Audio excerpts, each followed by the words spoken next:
السلام عليكم. هذا الأستاذ راشد مصطفى من كلية العلوم بالمسيك. هذا الدرس هذا حيث ما يمكن شاهد الإخوان يجيو، راكم تعرفوا بلي لحد الآن راه الدراسة معلقة بيان سور باش الطلبة يكونوا موجودين. أنا غنعطيهم لا سويت ديال الكور اللي بدينا. إلا عقلتوا بدينا بلو شابيتر الأول على لي زيسباس فيكتوريال، هذا لو شابيتر على لي ماتريس، ومن بعد ان شاء الله بنفس الطريقه اذا بقات المسائل هكا غنديروا لو شابيتر 3 على لي زابليكاسيون لينيير، ولو شابيتر 4 اللي هو الاخر على لي ديتيرمينون. انا جي في دو مون ميو، الى لاحظتوا حاولت نكون مختصر في الدرس، درت السياسه ديال ما قل ودل. الاخوان الطلبه اللي عنده شي سؤال انا راه الاشاره، راكم عارفين البيرو ديالي في الديبارتمون. شنو اخر كنتمنى من الله ينزل علينا العفو، وهاد المصيبه هذه اللي اصابت العالم نطلبوا الله يشافي جميع الناس، وحنا دورنا هو نساهموا على الاقل بالامتثال للاوامر، نقصوا من التحركات ديالنا كما كينصحونا نحافظوا على النظافه، وهذا ما كان. والاخوان قبل ما نحبس هذه الكلمه ديالي ضروري ما نوجه الشكر للطالب ديالنا والاستاذ السي محمد المغبر اللي هو اللي شرف على لو كوتي تكنيك في هذا الدرس هذا. دوز معايا مسكين الصباح كله هو داير معايا الخطر، واخا انا امي في هذه المسائل التكنولوجيه كيحاول معايا باش يوصل لكم واحد الصوره مزيانه في قدر الامكان والصوت مزيان. كنشكروه الله يجازيه بخير والله يصلح ليه وليداته. امين استاذ، والله ينجحو. شكرا استاذ. C'est par le chapitre 1 intitulé Notion sur les espaces vectoriels. Alors dans ce chapitre-là, nous allons étudier un petit peu la notion de matrice. On y va alors. Chapitre 2.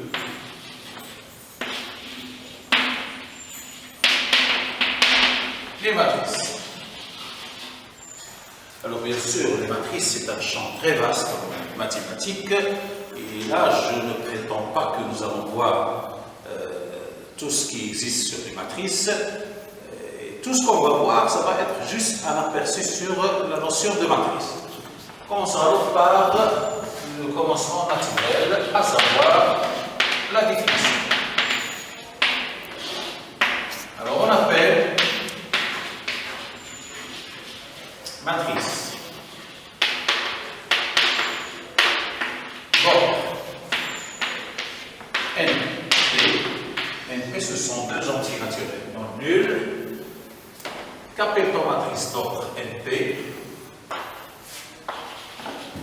Un tableau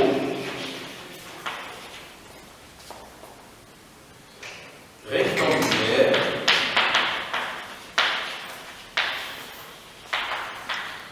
ayant n lignes et colonnes.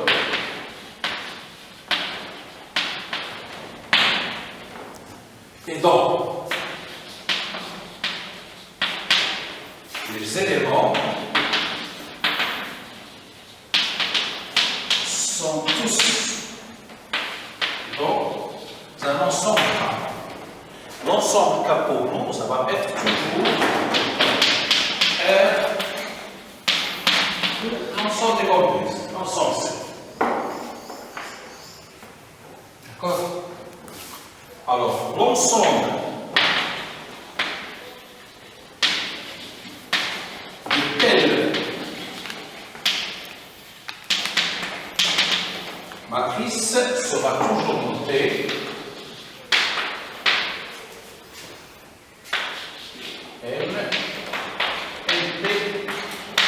de A. Donc c'est une notation qui résume pas mal de choses.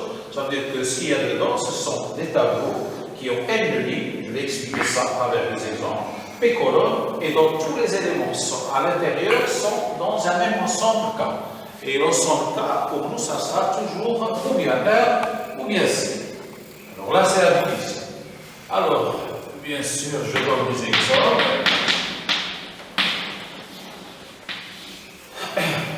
Par exemple,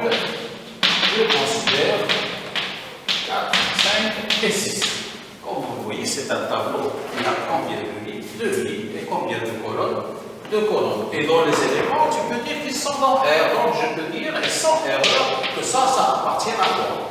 À l'ensemble des matrices ayant deux lignes, trois colonnes, et dont les coefficients sont dans R.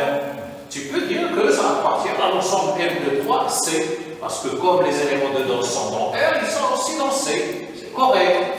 Donc, par exemple, je considère A comme étant la matrice I, 5, 8 et 1 plus I.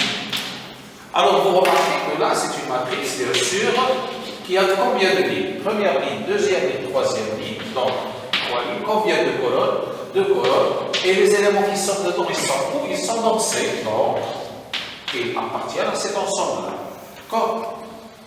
Donc, je peux dire, je prends la matrice 0, 0, 0, 0, 0, 0, 0. C'est une matrice qui peut appartenir aussi bien à M, 3, 3, R, qu'à M, 3, 3, C. Cette matrice-là, dans tous les éléments intérieurs sont nuls, et il est dit que la matrice nulle. On la note la matrice 0. Alors là, ce sont des exemples.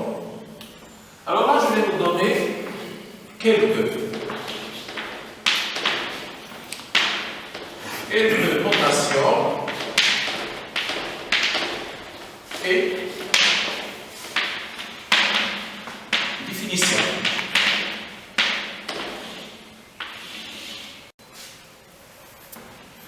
Alors là, nous allons bien sûr donner quelques notations et définitions concernant la notion de matrice.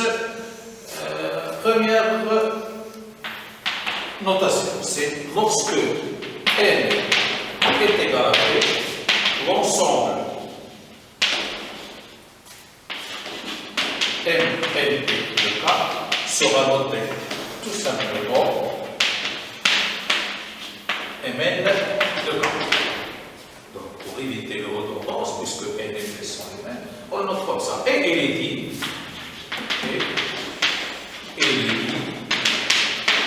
l'ensemble des matrices carrées donc tout simplement M.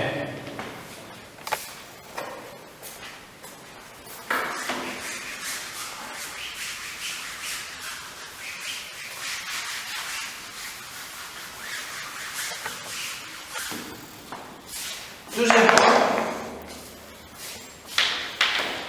les scientifiques, ils ont adopté une notation très intelligente des matrices. Pour les matrices, comme vous allez le voir, c'est une notation qui résume beaucoup de choses. À savoir, alors, si A appartient à NP, car c'est-à-dire si A est une matrice de N lignes et P colonnes et un coefficient dans K, alors A est noté comme ça. AIJ. Avec le premier indice I, il indique la ligne, et le deuxième indice J, il indique la colonne. Et le A indice J, ça indique l'élément, la valeur de l'élément situé à l'intersection de la I-ème ligne et de la J-ème colonne. Alors nous avons dit que c'est une matrice qui a N lignes. Autrement dit, les lignes ça va de 1 jusqu'à N. Et combien de colonnes? P colonnes. Autrement dit, le deuxième indice ça va de 1 jusqu'à P. Donc c'est une notation très significative. Le fait de vous donner A sous cette forme-là, ça signifie beaucoup de choses. Ça signifie que tout d'abord, c'est une matrice dont le nombre de lignes, ça va de 1 jusqu'à N. Il a N lignes et qu'il a P colonnes. Et que l'élément situé à l'intersection, par exemple, de la I-ème ligne et de la J-ème colonne, c'est exactement l'élément AIJ. Donc vous voyez que c'est une notation complète. Alors quoi d'autre comme notation? La matrice A, dont les éléments sont tous nuls, ou AIJ est égal à 0, quel que soit IJ, est noté tout simplement à 0.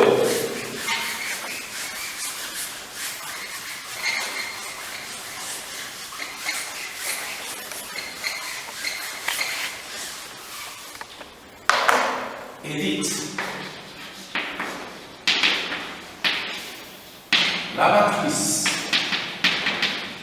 nulle est notée 0.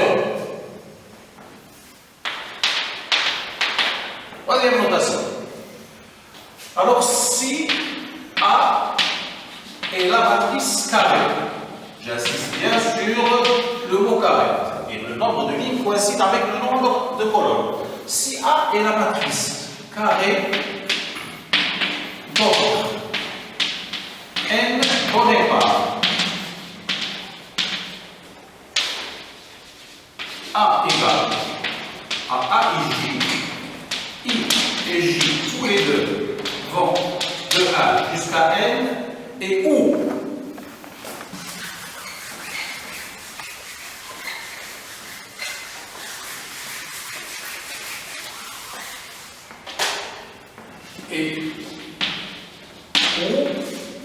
l'élément A il est égal à quoi? Il est égal à si I est égal à J, et 0 si I est différent de J. Alors si A est cette matrice-là, alors A est dite la matrice unité ou identité. On note alors A égale à I. Exemple.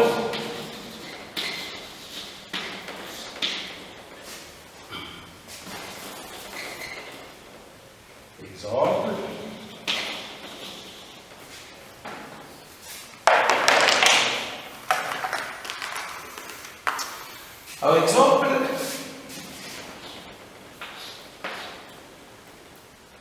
bon, je note A la matrice I indice N, parce que c'est la matrice identité d'ordre N.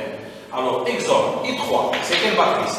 C'est la matrice dont les éléments de la diagonale c'est 3. C'est 1, 0, 0, 0, 1, 0, 0, 0 et 1. Alors, c'est là qu'il est dit la matrice unité d'ordre 3, comme vous le remarquez. L'élément qui est là, c'est lequel? C'est l'élément A1, 1. C'est l'élément situé dans la première ligne, première colonne. Donc, comme I est égal à J, alors je lui ai donné la valeur 1. Par contre, l'élément qui est là, c'est quel élément? C'est l'élément situé dans toujours la première ligne, mais dans quelle colonne? La deuxième colonne. Ce qui nous intéresse, nous, c'est que I et J ne sont pas les mêmes. Le fait que I est différent de J, je lui donne la valeur 0. Donc, de cette façon-là, et si on respecte cette définition-là, la matrice identité, c'est laquelle?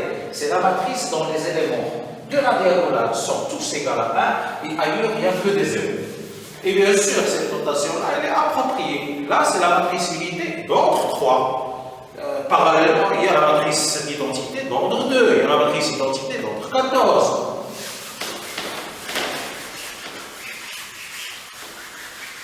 Alors, toujours dans le cadre des clarifications, ça c'est le I3. Parallèlement à ça, I2, c'est quoi? C'est la matrice unité d'ordre 2, c'est la matrice qui est des 1 sur la diagonale, 0 ailleurs. La matrice I4, c'est quoi? C'est la matrice unité qui a 4 colonnes, et donc tous les éléments de la diagonale sont nuls, sont égaux à 1, et ceux hors de la diagonale sont nuls. C'est la matrice unité d'ordre 4. Okay?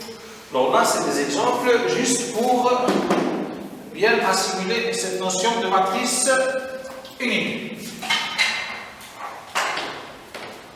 Bien, alors, c'est la deuxième remarque. La troisième, c'est plutôt la troisième. Donc là, c'est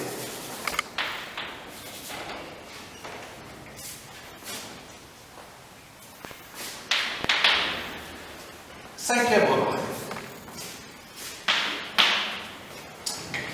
Alors, qu'appelle-t-on matrice diagonale? Soit A, une matrice carrée, matrice carrée. Ça veut juste dire? Alors, si A est une matrice carrée, définie de la façon suivante. Telle que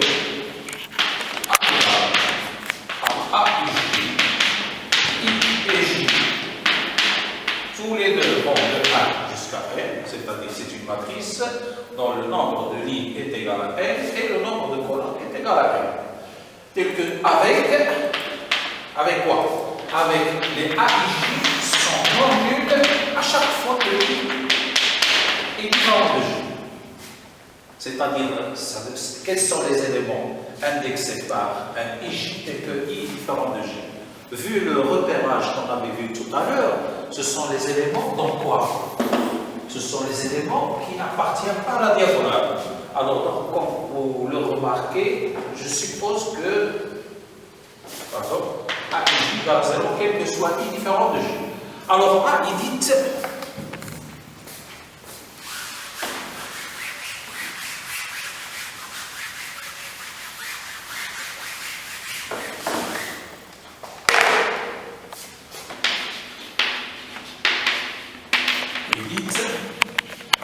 une matrice diagonale.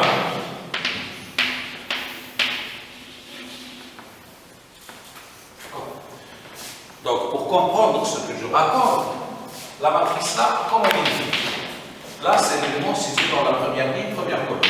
L'élément première ligne, deuxième colonne. Première ligne, troisième colonne. Première ligne, énième colonne. Première ligne, deuxième ligne, première colonne. Deuxième ligne, deuxième colonne. Deuxième ligne, énième colonne. Ainsi de suite. Le dernier élément, c'est celui situé sur la énième ligne, mais toujours la première colonne. La énième ligne, mais toujours la deuxième colonne. La énième ligne, mais la énième colonne. Qu'est-ce qu'on suppose de plus? On suppose que tous les éléments qui ont un indice I différent de J sont nuls. Alors, quels sont ces éléments-là? Par exemple, cet élément-là, l'indice I, il diffère de l'indice J. Donc, cet élément est nul. La même chose ici, il est nul, la même chose ici. Donc, quels sont les éléments qui sont épargnés? Ce sont seulement les éléments situés là. Ailleurs, ce sont des éléments nuls.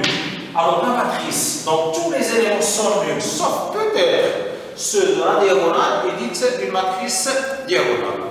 Bien sûr, vous allez me dire, monsieur, et dans le cas où les éléments de la diagonale, eux aussi sont nuls. Et il dit diagonale, parce que remarquez ce que je dis dans la définition.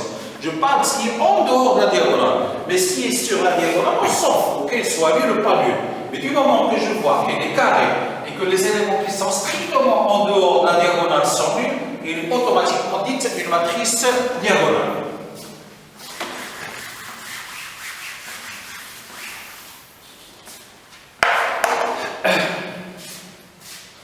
Et si les éléments A et J sont nuls pour I strictement supérieur à J? Alors je vais visualiser un petit peu cette situation pour comprendre l'origine de la définition.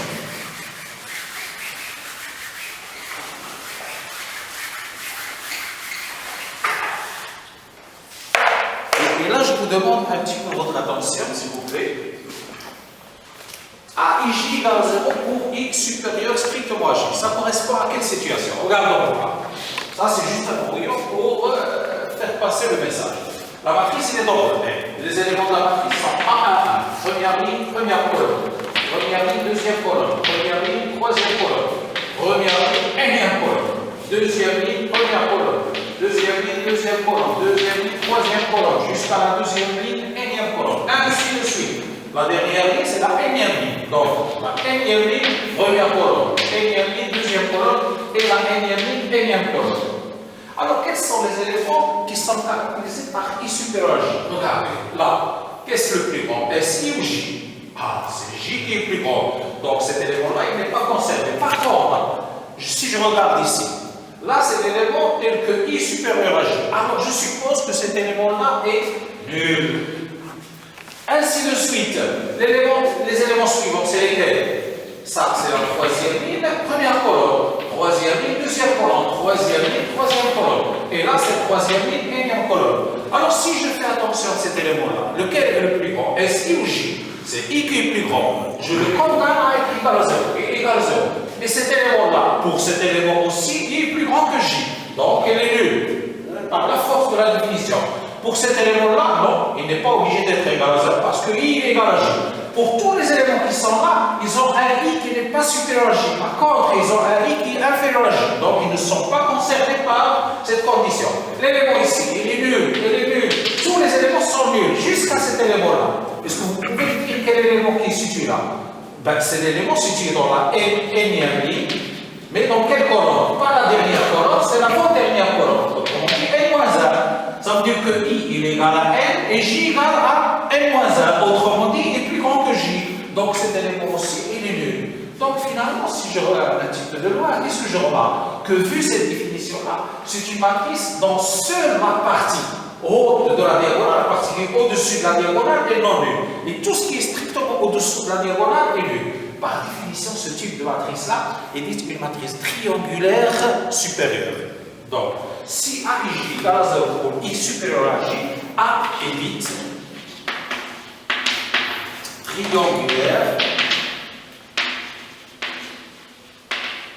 supérieure. Monsieur, question s'il vous plaît. Oui, monsieur. Je ne sais pas est-ce que ça a un sens parce que vous avez dit diagonale. Parce qu'il y a l'autre diagonale. Est-ce qu'on doit spécifier diagonale droite ou gauche? Par définition, la diagonale, c'est celle-là. Il y a une littérature de matrice où on dit que ça, c'est la première diagonale, et celle-là, il indique la deuxième diagonale. Mais quand on parle de diagonale, c'est surtout celle-là qui est visée. D'accord. Et c'est une notion de définition. Ah, d'accord. On définit une chose et on part sur cette définition. D'accord.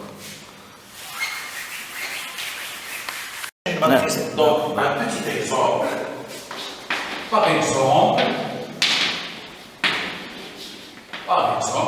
la matrice A est égale à 1 et 3 et 0 et 2. Donc, par exemple, celle-là, c'est une matrice triangulaire supérieure d'ordre combien? D'ordre 2. La matrice est triangulaire supérieure d'ordre 2. Par exemple, la matrice 1, 2 et 3 et 4, il a 0, 5 et 2 et 8, il a 0, 0, 0 et 7, il a par exemple 0, 0, 0 et 13. Alors, ne me dites pas, monsieur, j'ai remarqué que sur la diagonale, il y a un élément nul. On s'en fout. Ce qui nous intéresse, c'est que ce qui est strictement au-dessus de la diagonale soit nul. À du moment que tous les éléments indexés par un AIJ, indexés par un IJ tel que I strictement supérieur à J, c'est-à-dire que ces éléments-là sont tous nuls, je peux dire que c'est une matrice triangulaire supérieure, mais de quel ordre? D'ordre 4. Et triangulaire supérieur, mais cette fois-ci, il est d'ordre 4. D'accord? Alors, parallèlement à cela, il y a ce qu'on appelle les matrices triangulaires inférieures. Les matrices triangulaires inférieures, ce sont les matrices telles que la partie située strictement au-dessus de la diagonale est nulle. Et si les AIJ, on les impose d'être égal à 0 pour tout I strictement supérieur à J, d'accord? A, cette fois-ci, est dite triangulaire inférieure. D'accord?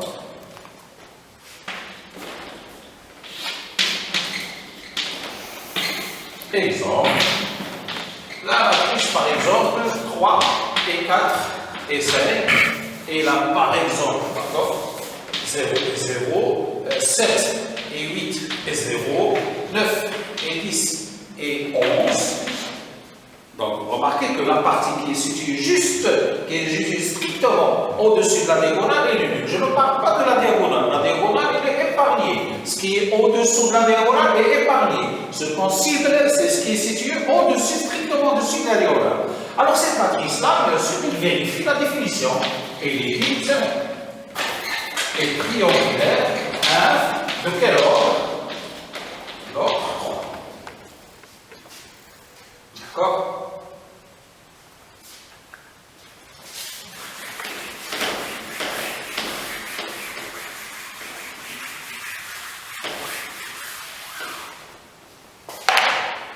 Par exemple, si je considère la matrice 0, 0, 0, 0. Alors, est-ce qu'on a le droit de dire que c'est une matrice triangulaire donc inférieure d'ordre 2? Ben oui.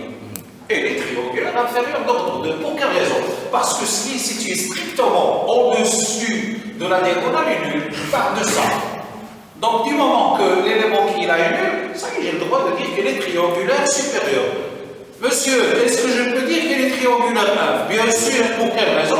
Parce que ce qui est situé strictement au-dessous de la diagonale, je parle de cet élément-là, est le nul. Donc, vous voyez l'exemple d'une matrice qui est à la fois, strictement diagonale, qui est à la fois triangulaire supérieur et triangulaire inférieur. Quelqu'un peut me dire, monsieur, est-ce qu'elle est diagonale? Ben oui.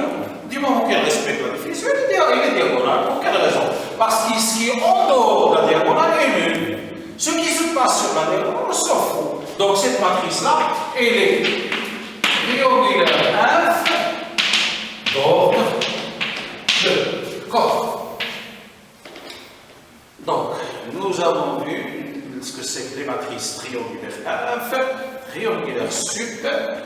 Nous allons voir maintenant un autre type de matrice. Alors, si A est une matrice ayant L', P colonne à coefficient donc A, c'est-à-dire A est la matrice dont les éléments internes sont les A et J, sachant que I va de A jusqu'à N et J va de A jusqu'à P. Donc, comme vous le remarquez, quand j'ai parlé de la diagonale, quand j'ai parlé de la matrice triangulaire 1 et de la matrice triangulaire sup, c'était juste pour les matrices qui sont carrées. Là, je reviens au cadre général. Je prends une matrice quelconque. Alors, si A est cette matrice-là, qu'appelle-t-on transposé de cette matrice-là?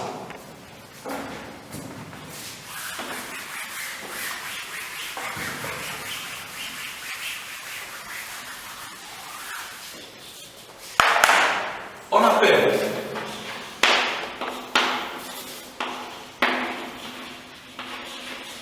transposé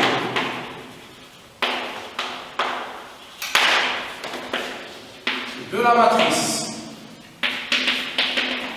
A et on note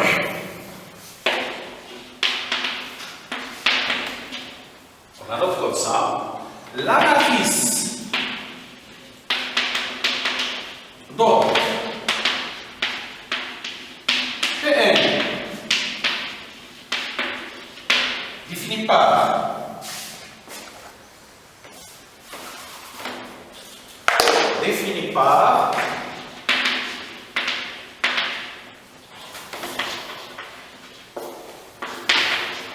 transposé de A, c'est la matrice dont les éléments sont cette fois-ci des piges, sachant que les lignes c'est P' et les colonnes c'est N colonne avec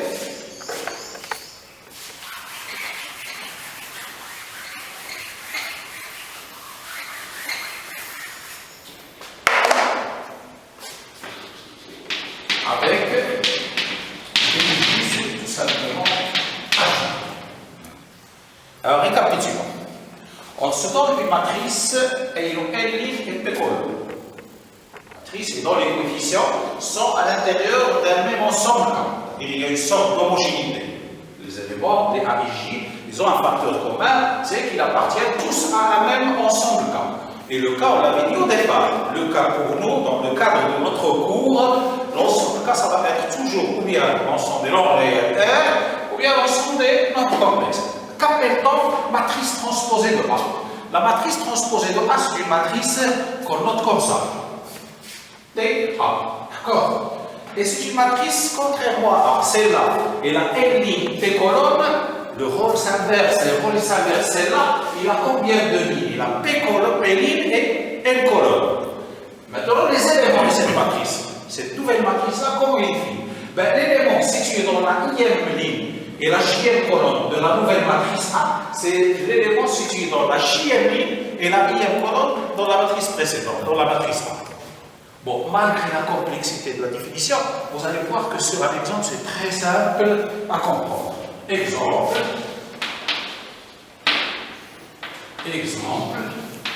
Alors, si A, par exemple, est la matrice 1, 2, 3, 4 et 5 et 6, alors la transposée de A, c'est quelle matrice?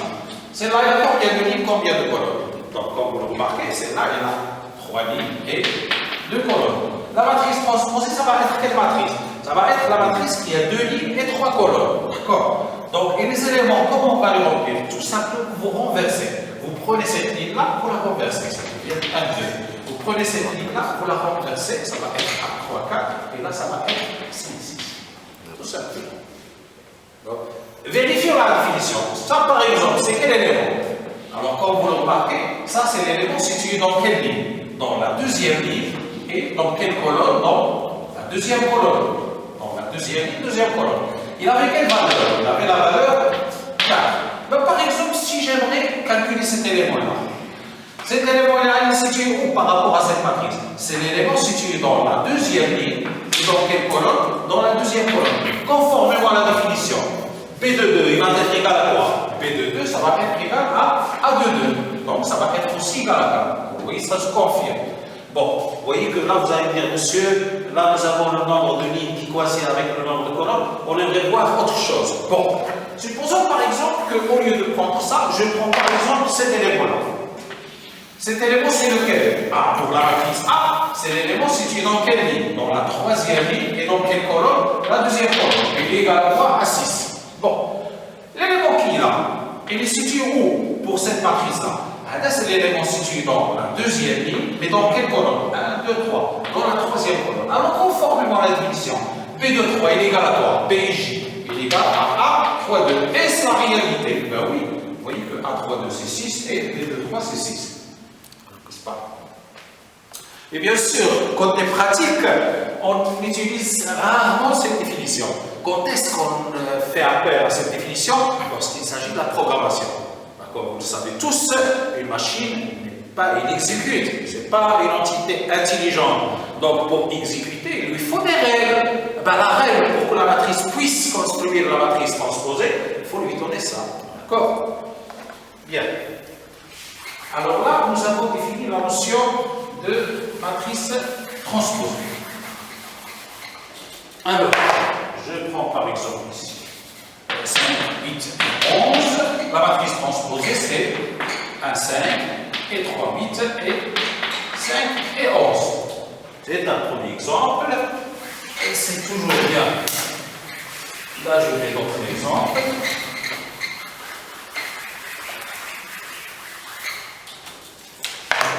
Alors, si A, par exemple, est égal à la matrice 2, 8, et 5, et 11, et 3, et moins 5, et par exemple 0, 1, et 2, et 6, au hasard, 7 et 14.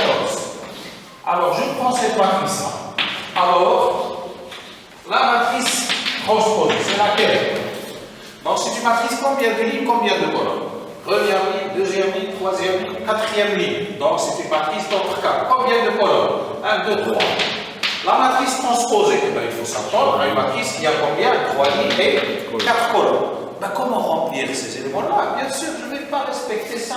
Ou plutôt, je ne vais pas exécuter ça parce que c'est lourd. Alors, je fais les choses manuellement. Je prends la ligne, je la renverse. Autrement dit, ça devient quoi? 2 et 8 et 5. Je prends celle-là, je la renverse. 11 et 3 et moins 5. Idem pour celle-là. 0 et 1 et 2. La même chose ici. C'est 6 et 7 et 14. Et voilà. D'accord? Pour une matrice carrée, la situation est beaucoup plus simple. Qu'est-ce qu'on fait? On considère la diagonale comme un axe de symétrie et on renverse. C'est-à-dire, si je considère par exemple A et la matrice constituée par les éléments, par exemple 1 et 2, et 3, 4, 5, 6, 7, 8 et 9. Là, c'est l'exemple d'une matrice carrée qui a combien de lignes? 3 lignes, 3 colonnes. Sa matrice transposée aura aussi 3 lignes et 3 colonnes. Comment? Alors, la matrice transposée, on la fabrique de la façon suivante. Vous prenez la diagonale, vous la laissez intacte, c'est 1 et 5 et 9. Et là, vous la considérez comme un axe de symétrie. L'élément 2 ici, quels sont symétriques par rapport à la diagonale? C'est 4. Eh ben, ils s'échangent les places. Quel est le symétrique de 3 par rapport à la diagonale? C'est 7. Il échange de place. Le symétrique de 6 par rapport à la diagonale, c'est 8. Je ramène 8 ici et le 6 ici. Et bien sûr, je suis toujours dans le cadre de cette définition. Si vous vérifiez, vous trouvez que malgré la manœuvre que j'exécute,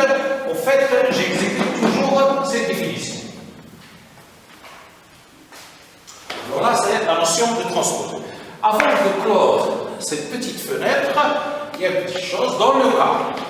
Si A est une matrice carrée, est une matrice carrée, donc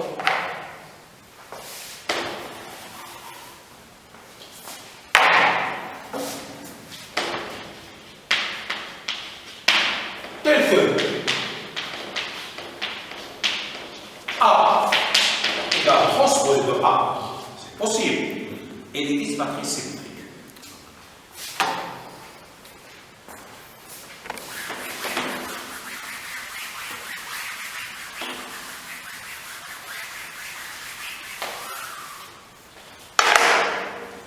A évite une matrice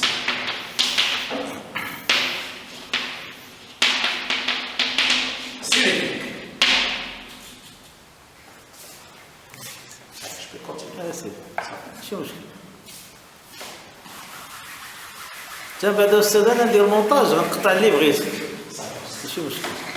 Alors, A évite une matrice symétrique. Alors.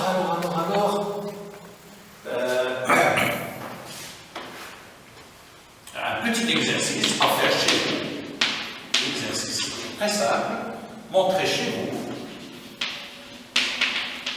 Montrez que si A est une matrice, donc NP à valeur dans A, alors la transposée de la transposée de A.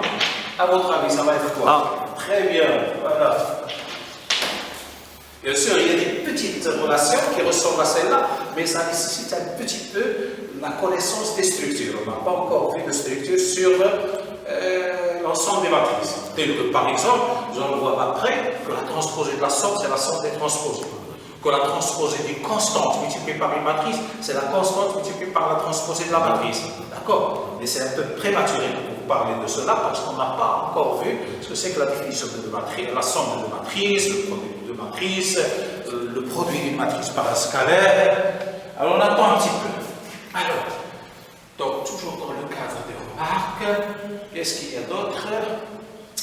Bon, on se rend compte de cela et on passe à une nouvelle fenêtre, laquelle opération sur les matrices.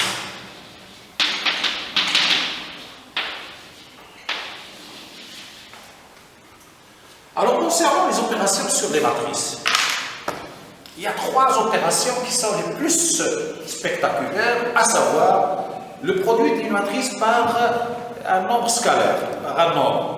Au fait, ce que je raconte là n'a pas de sens parce que un scalaire, c'est une entité, une matrice, c'est une autre entité. Et comme on l'a déjà dit au début de ce chapitre, quand on avait défini les espaces vectoriels, on avait parlé un petit peu de structure. Quand 2 éléments sont étrangers l'un à l'autre, on parle de loi de composition externe. Au fait, ce qui se passe entre un scalaire et une matrice, c'est une loi de composition externe. Mais on dit multiplication, et comme je l'avais dit, c'est à l'étudiant de faire attention. C'est une multiplication, d'accord, ça on le dit. Mais sur le plan exécution, sachez qu'il s'agit d'une loi externe. Il faut faire attention à cela. Alors, opération sur les matrices. On commence par la première opération. C'est elle qui nécessite le moins de précaution. Laquelle? Première opération. Multiplication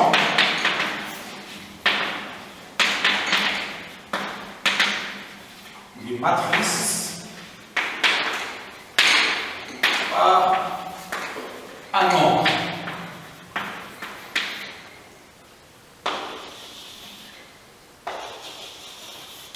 Donc, pourquoi j'ai dit que c'est l'opération qui nécessite le moins de précaution? Parce que c'est une opération qui se fait quelle que soit la matrice, indépendamment de son ordre, et quel que soit le nombre. Donc, vraiment, il n'y a pas de précaution à prendre. Et il se définit de façon tellement naturelle. J'explique.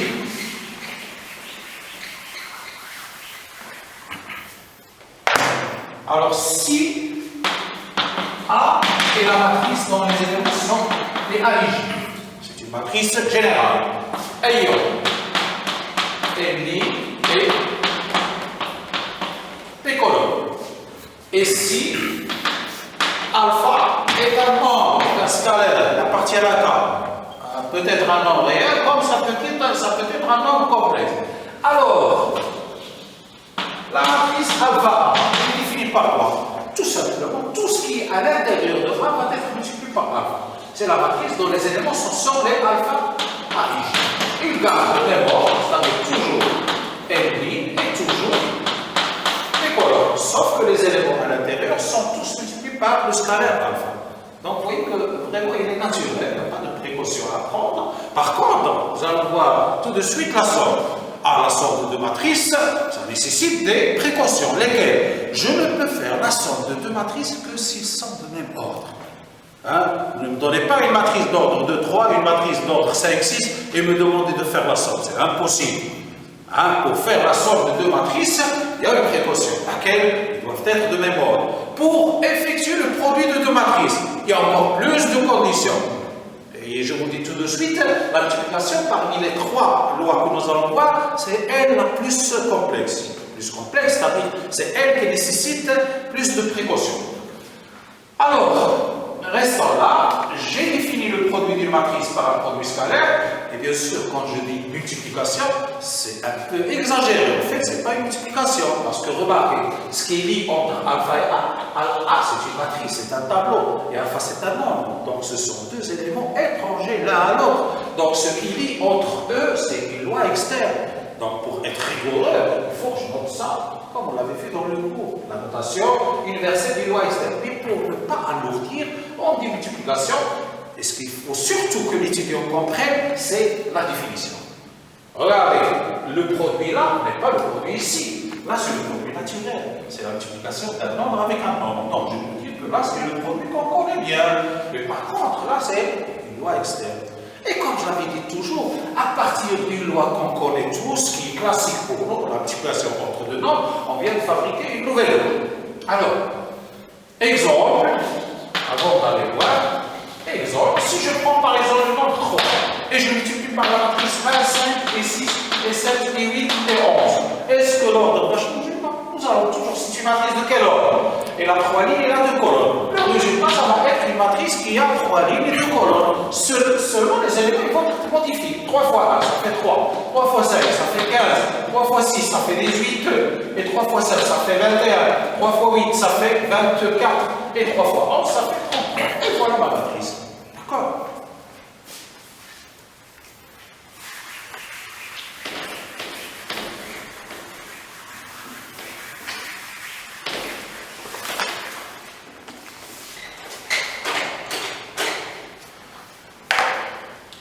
Alors, quoi d'autre à savoir sur cette opération? Elle est très simple. Par exemple,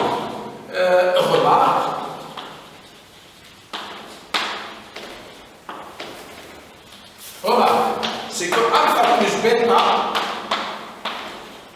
multiplié par A, c'est égal à alpha A plus bêta A. Quoi d'autre? Si je prends alpha, bon, là je ne peux pas m'aventurer. J'aimerais bien vous dire que, j'aurais voulu vous dire que alpha multiplié par A plus B est égal à alpha A plus alpha B. C'est naturel. Mais qu'est-ce qui m'empêche de vous glisser ça à cette étape-là? Parce qu'on n'a pas encore défini la somme. Mais on va juste, tout de suite, on va voir ça. Mais pour le moment, on se contente de ceci. Quoi d'autre? Si je prends le scalaire A, et je multiplie par A, ça donne quoi? Ça donne A. Et ça vous rappelle quelque chose? L'espace vectoriel. Très bien, les axiomes qui ont permis de définir la notion d'espace vectoriel. Qu'est-ce que je peux vous glisser là? Par exemple, alpha, regardez bien, multiplié par bêta, point, c'est égal à alpha, point, bêta, point, A. Donc, ça vous rappelle les axiomes d'un espace vectoriel. Alors, qu'est-ce qu'il y a d'autre à savoir concernant le produit d'une matrice par un nombre scalaire? Pratiquement, c'est tout ce qu'il y a à savoir. Il n'y a pas grand-chose. L'opération est tellement simple et surtout, ça ne nécessite aucune précaution. On passe maintenant à la deuxième opération, à savoir la somme matricielle.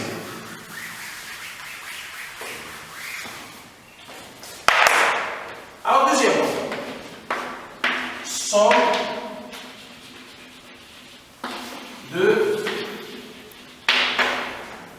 matrices.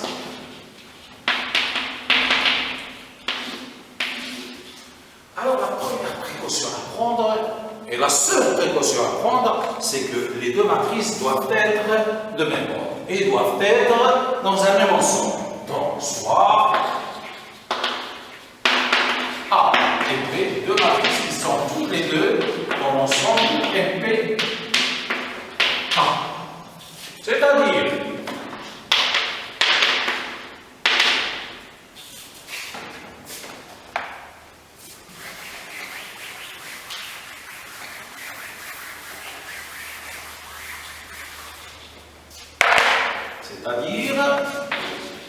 la matrice A, il a la forme A et J, sachant que ça va de A jusqu'à N, et J, ça va de A jusqu'à P, et les A et J au sorti sont notables. Même chose pour la matrice P. Ces éléments sont les P et J, et les N1 et J, en P, et les P et J sont notables. Alors,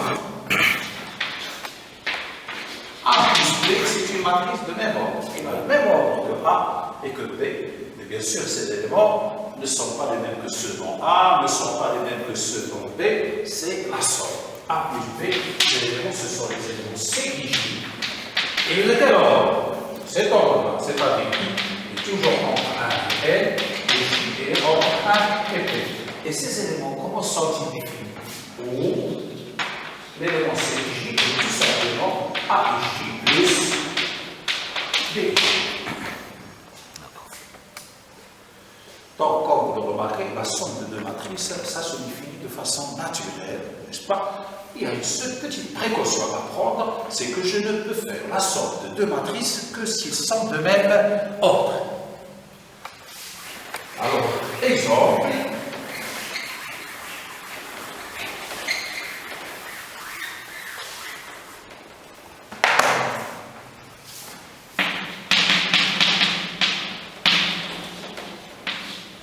Si par exemple A est égal à la matrice 1, 2, 3, 4, moins 5 et 0, B est égal à la matrice 2, 8, moins 1 et 0, 0 et 7. Alors,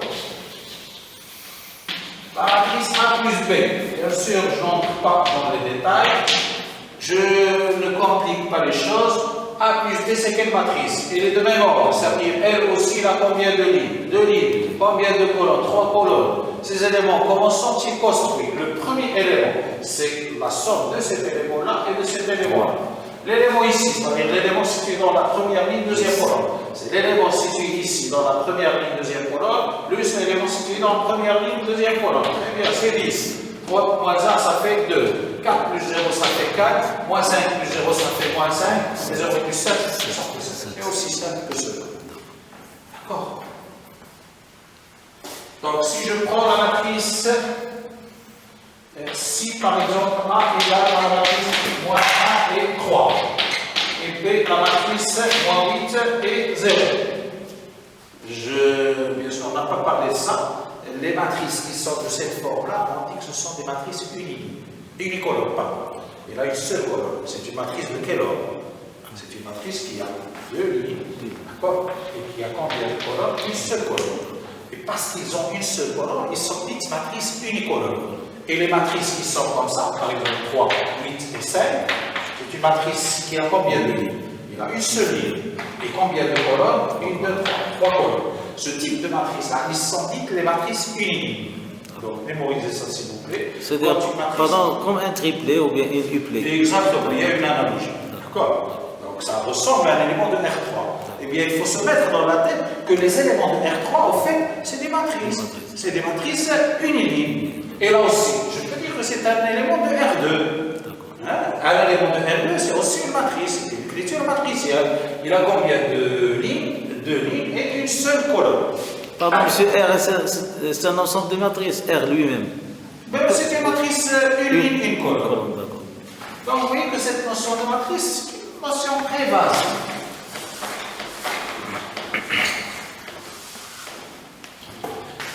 Alors, si A et B sont deux matrices unicolonnes, alors, tout simplement, A plus B, du moment qu'ils sont de même ordre, je peux parler de la somme. C'est la matrice dont les éléments sont moins 1, moins 8, ça va être 9, et quoi d'autre? Et 3 plus 0, et 3, et voilà. Donc, comme vous le remarquez, la somme de matrices, c'est une opération très simple. D'accord, il nécessite une précaution, mais c'est une précaution naturelle. Si je vous donne à faire la somme de deux matrices, c'est-à-dire que sans être au courant de cette définition, si par exemple par hasard je vous demande de faire la somme de la matrice 2, 3, 4, 5 plus la matrice 3, 8, vous allez voir, vous allez me dire, monsieur, ça somme mal, il y a quelque chose qui ne marche pas, parce que la division est tellement naturelle. Alors, remarque.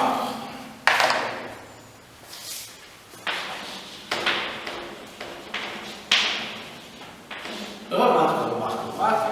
La première remarque, c'est que A plus B est égal à B plus A. Quelle que soit la matrice AB que vous choisissez dans l'espace NP. Prenez deux matrices quelconques qui ont le même ordre, NP, la somme est commutative. C'est-à-dire que vous faites la somme de A et de B ou de B et A, c'est exactement la même chose. On dit alors que la somme matricielle est une opération commutative. Déjà parlé de ça. Quoi d'autre comme remarque? Si je prends par exemple trois matrices, A et B et C, monsieur, pour faire la somme de ces trois matrices-là, est-il préférable de commencer par les deux premières et ajouter la somme à la troisième, ou bien commencer par les deux dernières et ajouter la somme à la première? Et c'est la même chose, c'est exactement la même chose. C'est-à-dire, A plus B plus C, c'est exactement la même chose que A plus B plus C. Et ceci, quel que soit A et B et C, deux matrices sur l'union, le même ordre. On dit que la somme matricielle est une opération associative. Donc, elle est en même temps commutative et associative. Quoi d'autre?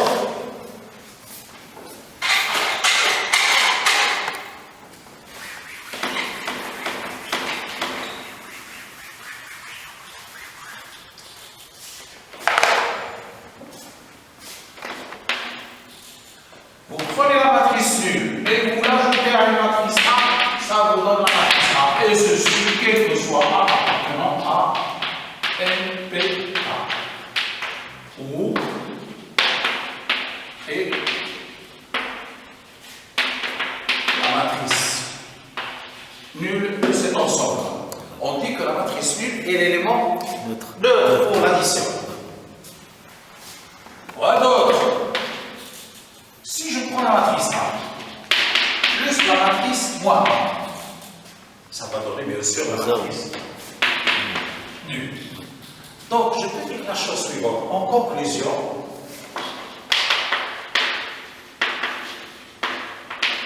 on peut dire la chose suivante. Laquelle? C'est que l'ensemble, qu'est-ce qu'il me manque? En conclusion, l'ensemble NP, K, c'est-à-dire l'ensemble des matrices, ayant N, P colonnes, si je lui affecte l'addition qu'on vient de voir, et la loi externe qu'on avait définie et qu'on avait nommé multiplication par un scalaire, ça devient quoi? Un espace vectoriel. Très bien, monsieur. C'est un espace vectoriel sur quel corps? Sur le corps K.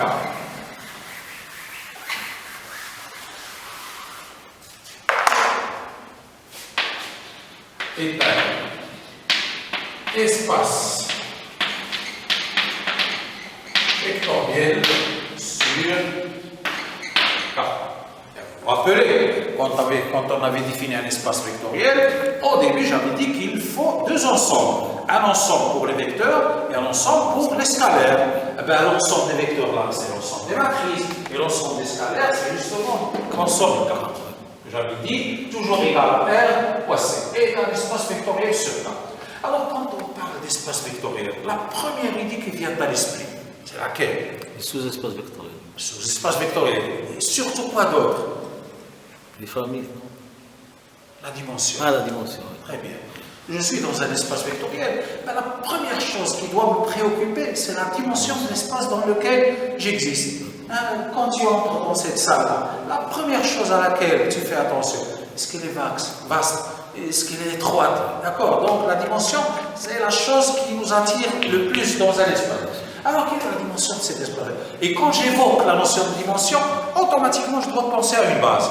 Quand je parle de base, je parle de famille génératrice, famille libre. Donc, toutes les questions qu'on a vues concernant les espaces vectoriels se posent ici.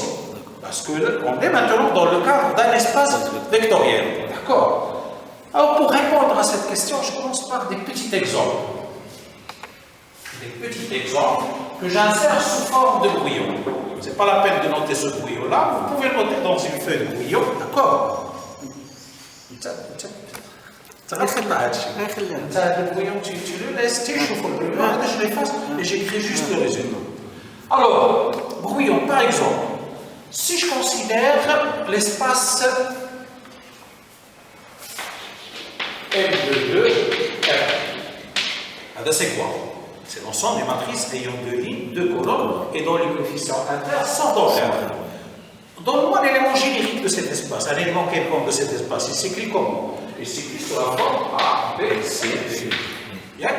Alors le A, B, C, D, je peux le mettre sous la forme suivante.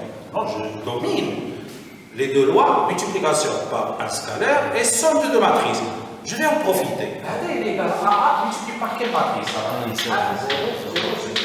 Plus B multiplié, B il se tue là, donc c'est matrice 0, 1, 0, 0. Plus C multiplié par quelle matrice? 0, 1, 0, 0. Plus B multiplié par 0, 0, 0, égal. Preuve. Ben, si je rassemble le paquet qui est là, ça va être quoi? A fois 1, plus B fois 0, ça fait toujours A. Plus C fois 0, ça fait toujours A. Plus B, ça fait toujours A. Donc je récupère le A qui est là. Idem. A fois 0, c'est 0. B fois 1, c'est B. C fois 0, c'est 0. C'est 0. Donc, ce qui reste, c'est B. C'est l'élément B, il est là. Donc, je vois qu'il est facile de vérifier cette égalité. Mais bien sûr, mon objet, c'est quoi? C'est de démontrer que les quatre vecteurs que vous voyez là, ils jouent un rôle important dans cet espace-là. Lequel? N'importe quel vecteur de cet espace-là, n'importe quelle matrice d'ordre 2, est s'écrit comme une combinaison linéaire de ces quatre vecteurs. Et une combinaison linéaire, il s'écrit comme combinaison linéaire et de façon unique. C'est-à-dire qu'il est impossible qu'un étudiant vienne me dire « Monsieur, je viens de trouver un autre alpha, et un autre bêta, et un autre gamma, et un autre lambda, tel que mon ABCD s'écrit comme ça. » Alors, si on part de cette écriture-là, on va résoudre une petite équation qui va aboutir à quoi? À alpha égale à A, et à bêta égale à B, et à gamma égale à C, et à lambda égale à D. C'est-à-dire qu'il y a une seule écriture. Donc, comme tout vecteur s'écrit de façon unique, comme combinaison linéaire de ces quatre vecteurs, on peut dire que la famille B constitue par ces quatre vecteurs, ce vecteur-là, ce vecteur-là, et ce vecteur-là, et ce vecteur, forme une base. Il a combien de vecteurs? 4 vecteurs. Donc, quelle est la dimension de cet espace-là? C'est 4. 2 fois 2. Très bien, très bonne remarque. Alors, votre ami là a remarqué que la dimension, ça fait 2 fois 2. En fait, c'est général. On établit facilement que la dimension de cet espace-là, c'est quoi? C'est n fois 2. D'accord? Donc, je vais l'ajouter ici. C'est un espace vectoriel sur 4 de dimension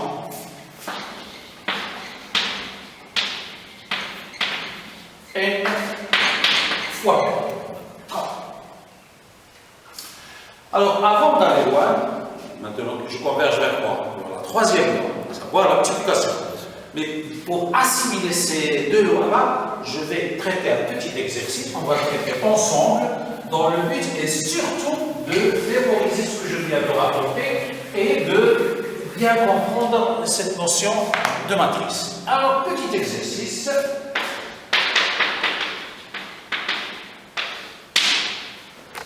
Alors, soit l'ensemble H constitué par quoi? H, c'est l'ensemble des matrices s'écrivant sous la forme A, B, C, moins B, et A et 2 fois C. et B et C des éléments quelconques dans R. Donc vous voyez comment on a conçu cet ensemble-là de façon aléatoire. On a considéré l'ensemble des matrices qui sont conçues de cette façon-là. Comme vous le remarquez, il y a un lien. L'élément situé dans la deuxième ligne et la troisième colonne est le même que celui situé dans la première ligne, première colonne. La même chose, l'élément situé dans la première ligne, deuxième colonne, est l'opposé de celui situé dans la deuxième ligne et première colonne. Et cet élément-là est le double de celui-ci. Donc ce sont des matrices. En fait, c'est une sélection.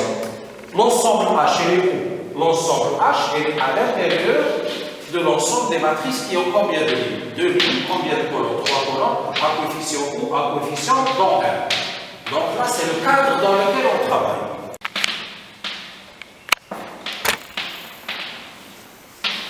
On va traiter cet exercice ensemble.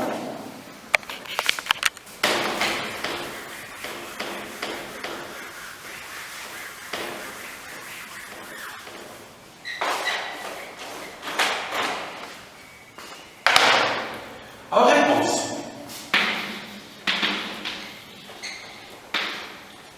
l'ensemble H, il est égal à quoi? H, c'est l'ensemble des matrices ayant cette forme. Alors, qu'est-ce que je vais faire là? Je vais factoriser par A. C'est A, loi externe, 1, et 0, et 0, et 0, et 1, et quoi d'autre? Et 0. Plus B, où est-ce qu'il est situé B? C'est 0, et 1, et 0, et c'est moins 1. Et 0 et 0. Plus C, facteur de quoi? 0, 0, 1, 0, 0, 2. Et 2. Et je ferme la matrice avec A. Et B et C, c'est des éléments qui appartiennent à R. C'est ça l'ensemble H. Alors, si j'appelle cette matrice-là, je vais l'appeler la matrice U. J'appelle celle-là la matrice V. Et celle-là, je l'appelle la matrice W. Qu'est-ce que je remarque? Je remarque que finalement, A, c'est quoi?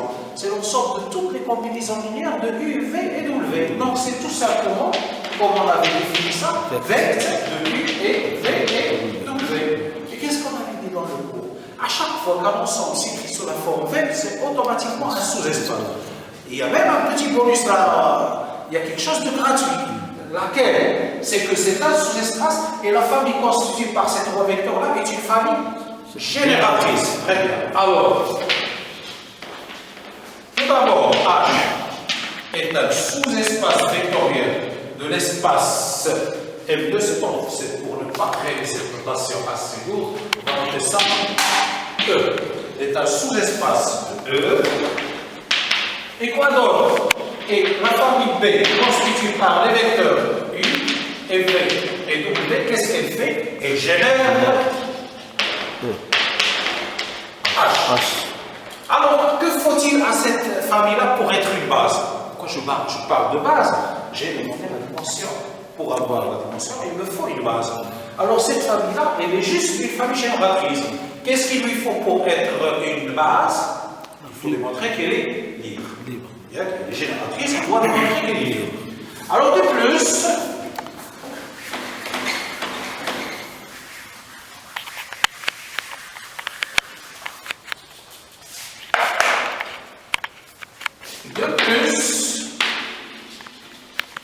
à la fois la première matrice. La matrice U, c'est la matrice 1 et 0, 1, 0. Plus bêta fois la matrice V. 0, 1, 0.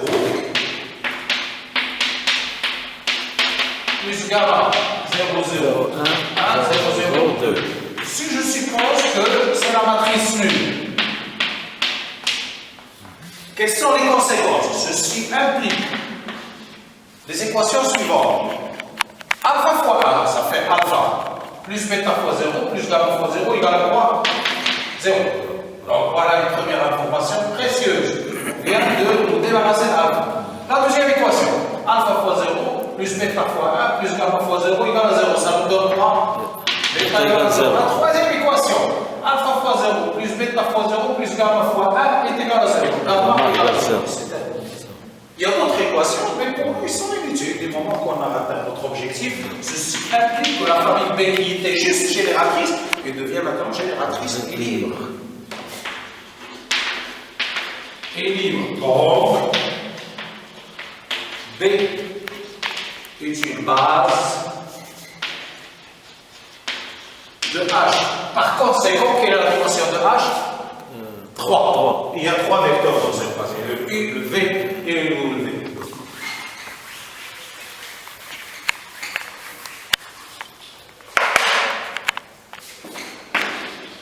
Par conséquent, la dimension de H égale à 3. Alors, suite à ce qu'on a fait jusqu'à maintenant, je vous rappelle qu'on a défini l'opération multiplication d'un scalaire par une matrice. On a cité quelques propriétés liées à cette opération.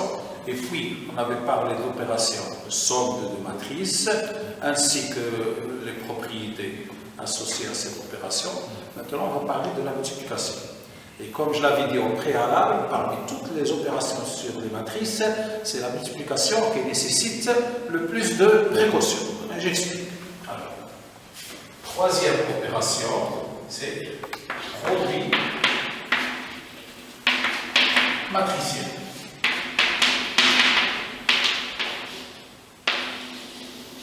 Un produit matriciel. On considère deux matrices, soit deux matrices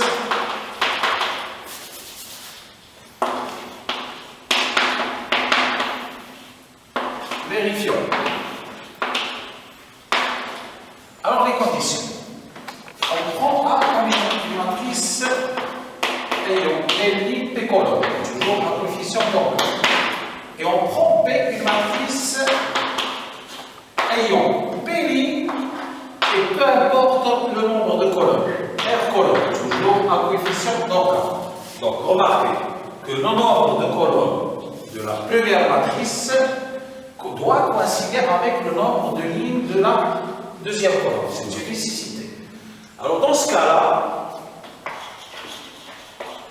alors la matrice A fois B, l'ordre il a son importance. Je vous dis tout de suite que le produit matriciel, c'est quelque chose qui est loin d'être commutatif. Il se peut même que, vous allez le voir sur des exemples, que le produit de A fois B soit possible, alors que le produit de B fois A soit impossible. Et dans beaucoup de situations, parfois il est possible de définir le produit AB et il est possible de définir le produit AB, mais que ça ne donne pas la même chose. Donc vous voyez que le produit c'est quelque chose d'assez mal structuré. Ça n'a rien à voir avec la somme et ça n'a rien à voir avec la multiplication par un scalaire. Donc, on se donne deux matrices A et B telles que le nombre de colonnes de la première matrice coïncide avec le nombre de lignes de la deuxième matrice. Alors, dans ce cas-là, la matrice AB, qu'est-ce qu'elle a? La matrice A fois B, c'est une matrice qui appartient à quoi? Quel est l'ordre de cette matrice? C'est le N qui est là, c'est son nombre de lignes, et son nombre de colonnes, c'est le R qui est là. Et la coefficient là est définie par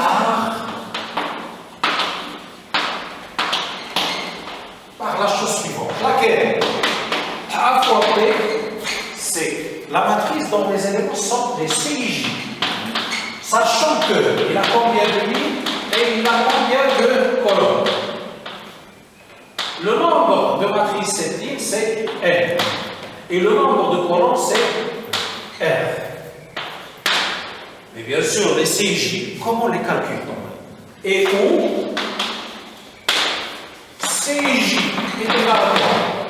Il est égal à la somme des A, K, B, K, J, sachant que K, ça va de 1 jusqu'à l'élément commun, c'est lequel? C'est B.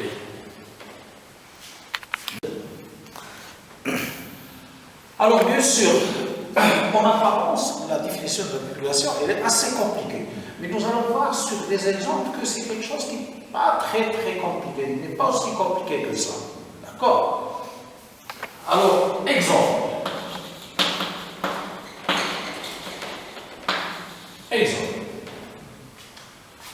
Je prends la matrice,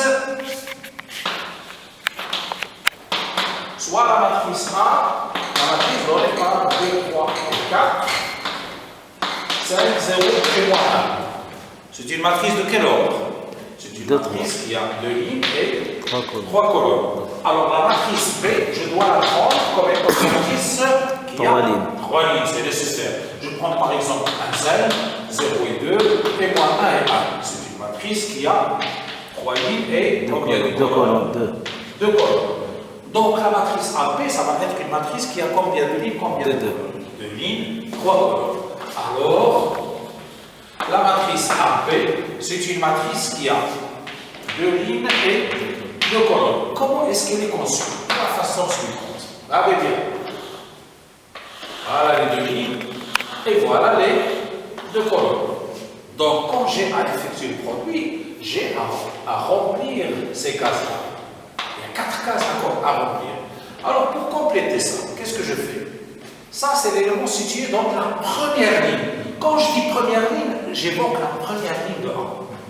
Et il est situé où? Dans la première colonne. J'évoque la première colonne de B. Donc, ça va être quoi? Ça va être le produit de ceci fois cela, plus ceci fois cela, plus ceci fois cela. On y va.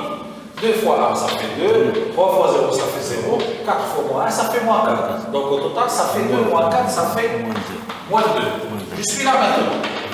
Pour remplir ça, c'est la rencontre de quelle ligne et de quelle colonne? C'est la rencontre de la première ligne. J'évoque première ligne, ça veut dire première ligne de A. Et deuxième colonne de B. Donc ça va être le produit de ceci par cela. Autrement dit, c'est 2 fois 5, ça fait 10, plus 3 fois 2, ça fait 6, donc 16. 16 plus 4, ça fait 20. Fini pour la première ligne. Du moment que je passe à la deuxième ligne, j'oublie la première ligne de A. Maintenant, ce que je vais utiliser, c'est la deuxième ligne de A. Je prends alors la deuxième ligne de A, je la multiplie par la première colonne de B. Ça va me donner l'élément qui est là. Parce que justement, cet élément il est où? Il est dans la rencontre de la première ligne et deuxième colonne. Donc, ça va être 5 plus 0 plus 1. Ça fait combien? Ça fait 6. L'élément qui est là, il est où? Il est dans la deuxième ligne et deuxième colonne. Donc, j'utilise la deuxième ligne et deuxième colonne. Ça va me faire 5 fois 5, ça fait 25. Plus 0 fois 2, ça fait 0. Moins 1. 25 moins 1, ça fait 24. D'accord, c'est bon. Et là, pour les gens qui ont suivi, tant mieux. Pour les gens.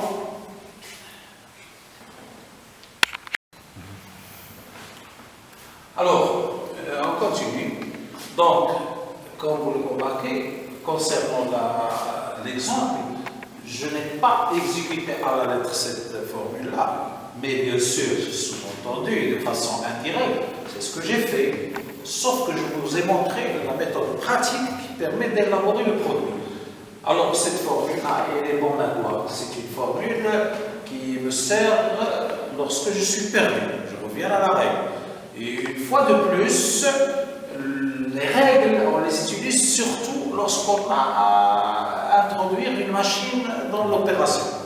Quand tu as à demander des choses qui se fait fréquemment, on demande aux machines d'exécuter le produit de matrice. Et une matrice, bien sûr, une machine, il nous faut des règles. C'est la règle qui permet à la machine d'aboutir. Alors, monsieur, une question, une petite remarque. On a remarqué que le nombre que P, il disparaît, c'est-à-dire le produit. Il disparaît. Elle est présente à ce niveau-là. Ah, d'accord. D'accord. D'accord. Elle est présente à ce niveau-là. D'accord. Alors, pour le produit matriciel, je suis sûr et certain que pour les gens qui viennent de voir ceci pour la première fois, il leur faut plus d'exemples. C'est par expérience d'un professeur qui a passé plus de 30 années dans le métier. Donc, je vous donne là une méthode élémentaire, mais seulement pour les débutants. Tu vas l'utiliser lors de ton premier, deuxième, quatrième exemple, et puis il faut que ça devienne une habitude. Il faut que tu t'habitues à cela. Alors là, c'est le premier exemple. Deuxième exemple. Par exemple, faites calculer A fois B, où A, par exemple, c'est la matrice 1, 2, 3, et 4, et 0, et 5, et moins 1, et 2, et 8, et B, c'est la matrice. Alors, qu'est-ce qu'il y a à respecter comme condition? Cette matrice est de quel ordre? C'est une matrice d'ordre 3. Il faut que la matrice B ait combien de lignes? 3 lignes, c'est nécessaire. Donc, je prends par exemple 1, 2, 0 et moins 8. 3, 4 et 0 et 0. 7, 1 et 2 et 3. Donc, c'est une matrice qui a combien de lignes? C'est une matrice qui a 3 lignes. Et combien de colonnes? 1, 2, 3 et 4. Donc, il faut s'attendre à une matrice produit qui a combien de lignes, combien de colonnes? 3 lignes et 4 colonnes. Je suis en train, comme je viens de le dire, de vous exposer une méthode élémentaire qui permet à l'étudiant de ne pas se tromper au niveau du calcul du produit. Comment faire? Vous faites la chose suivante.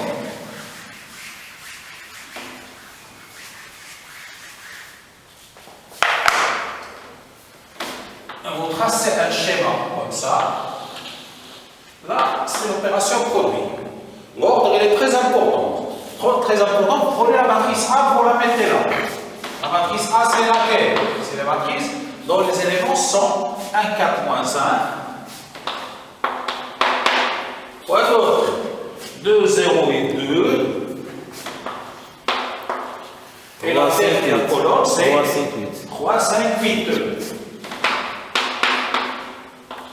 La deuxième matrice, vous la mettez là. 1, 3, 7. 1, 3 et... Ah, la colonne par colonne. Donc, 1. Ensuite, 2, 4, 1. 2, 4 et 1. 0, 0, 2. 0, 0 et 2. 8, 0, 3. 8, 0 et 3. Alors, la matrice A fois B, comment la fabriquer? C'est une matrice qui a combien de lignes et combien de colonnes? C'est une matrice, comme j'ai dit, qui a 3 lignes et 4 colonnes. Donc, 3 lignes et 4 colonnes. Là, c'est une matrice qui est d'ordre 3, 3. Et là, c'est une matrice qui est d'ordre 3 et 4. Donc, la chose commune, c'est celle-là. La matrice à laquelle j'aboutis, c'est une matrice d'ordre 3 et 4. Alors, comment fabriquer cette matrice? Vous allez tracer des lignes comme ça, des chemins. La première ligne, deuxième ligne, la troisième ligne, et des colonnes comme ça. D'accord? Il y a combien de cases à remplir? Des intersections, des rencontres des chemins. Là, c'est la rencontre de quelle route et de quelle route? De celle-là et de celle-là. Donc, vous mettez le produit de ceci avec cela. Autrement dit, 1 fois 1, ça fait 1. 2 fois 3, ça fait 6. Et 1, ça fait 7. 7 plus 21, ça fait combien? 28. Là, c'est l'intersection de quel chemin et de quel chemin? De ce chemin avec ce chemin. Donc, ça va être le produit de ça avec ça. Autrement dit, 1 fois 2, c'est 2. 4 fois 2, c'est 8. Et 2, ça fait 10. Plus 3, ça fait combien? 13. Là, c'est la rencontre de ceci avec cela. Donc, c'est 0 plus 0 plus, ça fait 6. Là, c'est 8 plus 0 plus 9. Ça fait 17. Je suis là maintenant. Ça, c'est la rencontre de ce chemin avec ce chemin. La même chose. 4 plus 0, 7 fois 5, c'est 35. 35 et 4, ça fait 39. Je suis là. Donc, c'est 4 fois 2, c'est 8. Plus 0, plus 5. 8 et 5, ça fait combien? 13. On est là maintenant. Donc, 4 fois 0, 0 fois 0, et 5 fois 2, ça fait exactement 10. Et là, ça fait combien? 4 fois 8, c'est 32, c'est 0, et 15. 15 et 32, ça fait combien? 15. Et 32, ça fait 47. 47. Ben, je suis là maintenant. D'accord? Ben, moins 1, plus 6, ça fait 5. 5 plus 56, ça fait 61. Je suis là. Donc, c'est moins 2, plus 8, ça fait 6, plus 8, ça fait 14. Je suis là. Donc, ça fait 0, ça fait 0, et ça fait 10. Finish. Donc, c'est moins 8, plus 0 et 24. 24 moins 8, ça fait combien? Ça fait 16, n'est-ce pas? D'accord? Donc, mais bien sûr, pour remarquer, ça c'est une méthode pour débutants. Mais n'empêche que pour l'étudiant qui vient d'entamer cette notion de produit, il utilise ceci pour une première fois, pour une deuxième, pour une cinquième fois, mais bien sûr, il essaie de dominer un petit peu la procédure. Alors là, c'est le produit de deux matrices. Ok.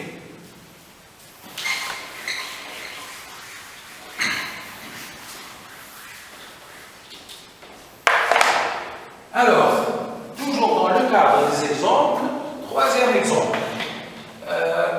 Si A est la matrice 1, 2, 3 et 4, et B c'est la matrice 5, 0, 1 et 2. Calculez A fois B et B fois A. Alors, remarquez une chose. Dans ce cas-là, je peux faire le produit de A fois B et celui de B fois A. Qui me donne le droit de faire ça? Ça, c'est une matrice d'ordre de 2. Et ça, c'est d'ordre de 2. Donc, le produit AB, pourquoi est-ce qu'il est possible? Parce que là, le nombre de colonnes de celle-là coïncide avec le nombre de lignes. Et qui me donne le droit de multiplier B par A? Parce que justement, le nombre de colonnes de B, c'est la même chose que le nombre de lignes de A. Donc, dans cette situation-là, spécialement dans cette situation, je peux effectuer le produit AB et BA. Question, est-ce que j'aurai le même résultat? Regardons voir. On a A fois B. C'est égal à 1, 3, 2, 4, multiplié par 5, moins 1 et 0 et 2. Ça donne quoi? Ceci fois cela. Ça fait 5 plus 3 fois 0, ça fait 5. Ceci fois cela. Ça fait moins 1, le 6, ça fait 5. D'accord. Ceci fois cela. 2 fois 5, c'est 10. Donc, c'est 10. Et 2 fois moins 1, c'est moins 2. Moins 2 plus 8, ça fait 6. Voilà ce que ça donne. Et la matrice B fois A, est-ce que ça donne la même chose? B, c'est 5. C'est moins 1, c'est 0, c'est 2. Multiplie par A. 1 est égal à quoi? C'est 1, 3 et 2 et 4. Regardons voir. Ceci fois cela. Ça donne 5, moins 2, ça fait 3. Donc, ça ne donne pas la même chose. Donc, vous voyez que ça n'a pas la même chose. Alors, ceci fois cela, ça fait 15, moins 4, ça fait 11. Et là, c'est 0 plus, ça fait 4. Et là, c'est 0 plus, ça fait 8. Donc, regardez, ça n'a rien à voir. D'où la chose suivante. A fois B est différent de B fois A. Donc, vous n'allez pas me dire que la multiplication matricielle est commutative. Plus fort que cela. Dire qu'une loi n'est pas commutative, c'est lorsque x fois y, c'est pas la même chose que y fois x. Mais là, il existe beaucoup de situations où le produit A fois B est possible, alors que le produit B fois A soit impossible, soit quelque chose qui n'a pas de sens.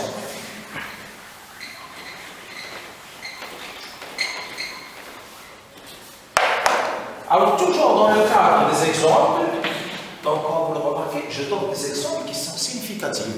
Là, ce n'est pas un exemple donné comme ça au hasard, c'est un exemple à travers lequel on comprend que le produit matriciel n'est pas commutatif. Toujours dans ce cadre-là, je donne l'exemple suivant. Si A est égal à la matrice 1 et 0 et 0 et 0, et B, c'est la matrice donnée par 2, 3, 4 et 5. Alors, A fois B, ça fait combien? A fois B, c'est la matrice 1, 0, 0, multiplié par. C'est la matrice 1, 0, 0, multiplié par 0, 0, 4 et 5. Qu'est-ce que ça donne? Regardez bien. 1 fois 0 plus 0, ça fait 0. 1 fois 0 plus 0 fois, ça fait 0. 0, 0, et là, 0. En R, dans R, quand vous rencontrez deux éléments A et B, A fois B égale 0, qu'est-ce qu'on dit? L'un des deux est nul. On dit que R est un ensemble, est un élément interne. Regardez que là, ce n'est pas vrai. La matrice A fois la matrice B, ça a donné la matrice nulle. Et pourtant, ni A n'est nul, ni B n'est nul. Donc, le fait de croire que le produit matriciel fait de l'ensemble de matrices quelque chose d'intègre, c'est faux. D'accord? Alors, qu'est-ce qu'il y a à retenir? On dit que alors, que l'implication, l'objet de cette remarque, c'est justement ce que je suis en train de rédiger. On dit alors que l'implication A fois B égale à 0 implique que A égale à 0 ou B égale à 0, elle est fausse. D'accord?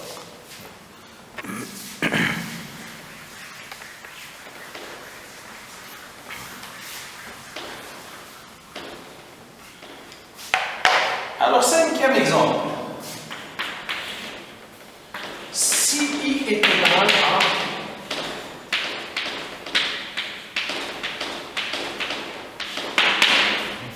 et A, c'est la matrice A, B, C, alpha, bêta, gamma, X, Y et Z.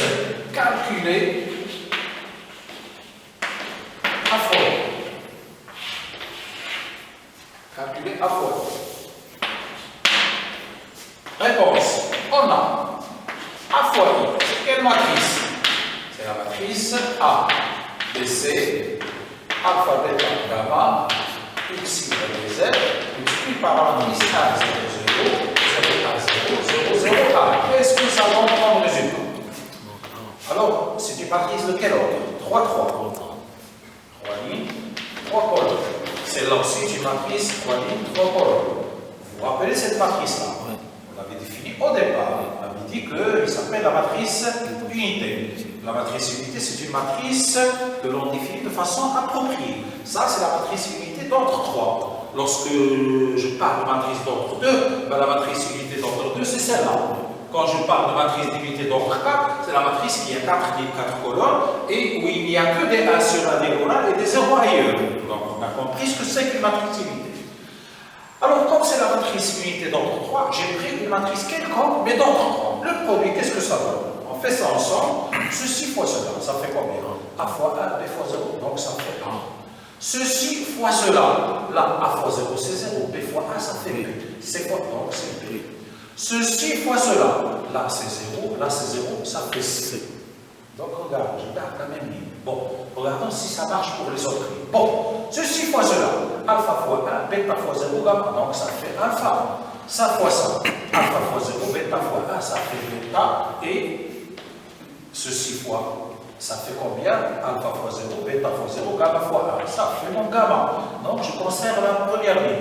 La même chose ici. X, Y, Z fois, ça fait X. Et ça fois ça, X fois 0, Y fois 1, donc ça fait Y. Là, ça fait 0. Je remarque alors que la matrice unité vis-à-vis de la multiplication se comporte comme un élément neutre. Très bien, neutre. Et c'est justement pour la multiplication. Faites attention. Pour la multiplication, donc, ce sont des matrices carrées. La matrice unité appropriée est l'élément neutre pour la multiplication.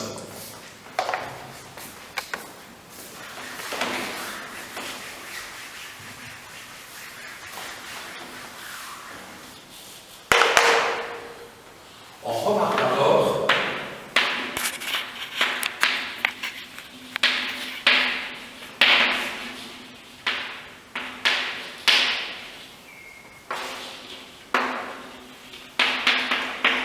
la matrice IN, d'accord?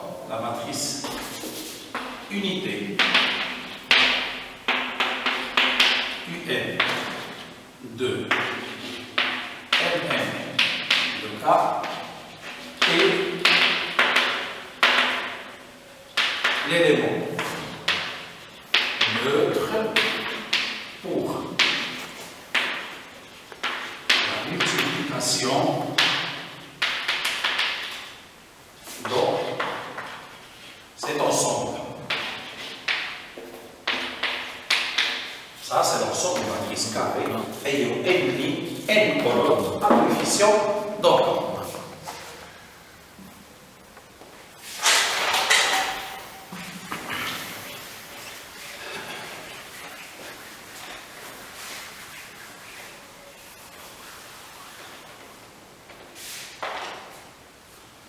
Alors, quelques propriétés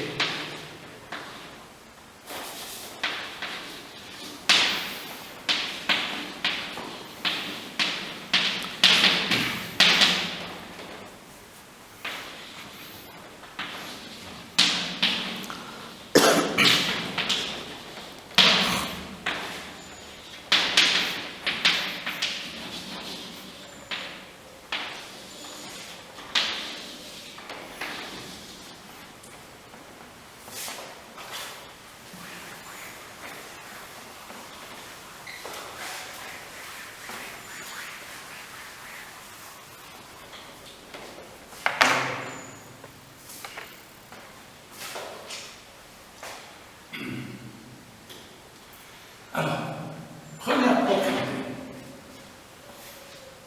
La matrice A multipliée par B plus C est égale à la matrice A fois B plus la matrice A fois C. Et ceci, bien entendu, pour A appartenant à M, MP, de K, et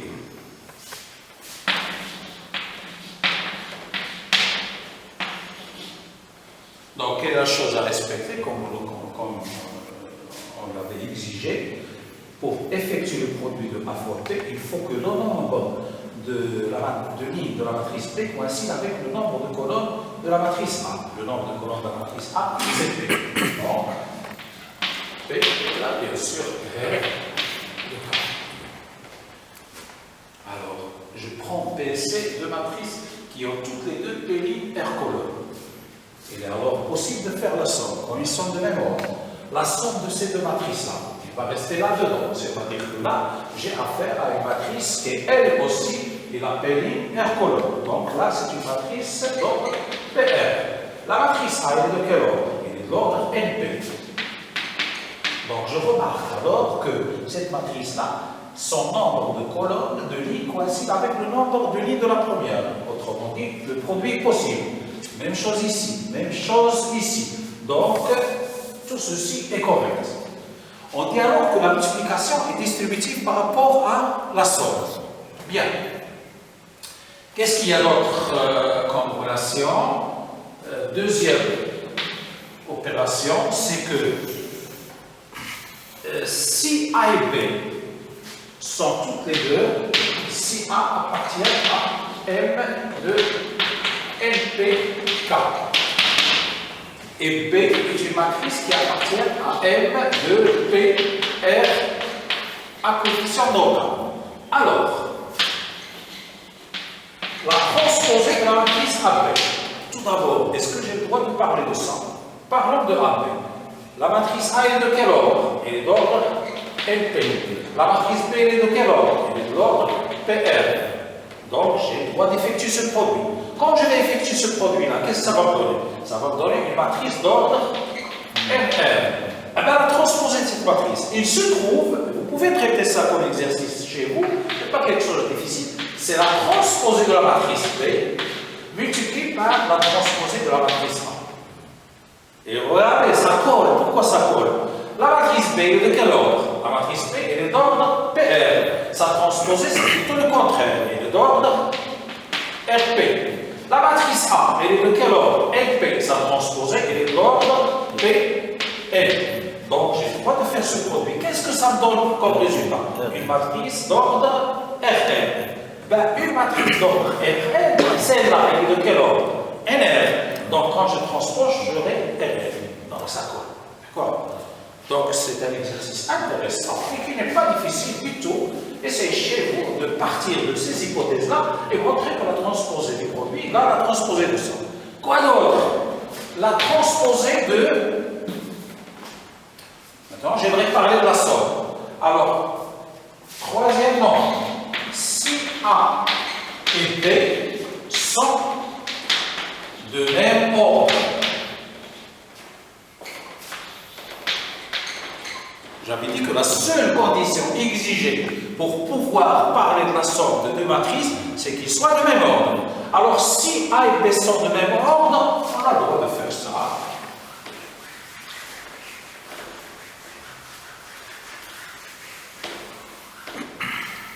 Alors, la transposée de A plus B est égale à la transposée de A plus la transposée de B.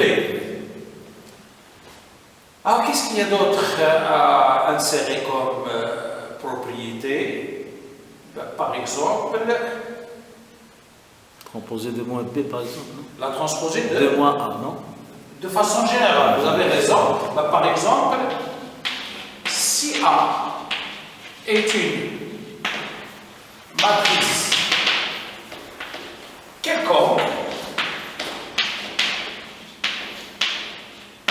alors, votre ami là, il il est en train de nous parler de la transposée de moi A. Est-ce que c'est égal à moi transposée de A?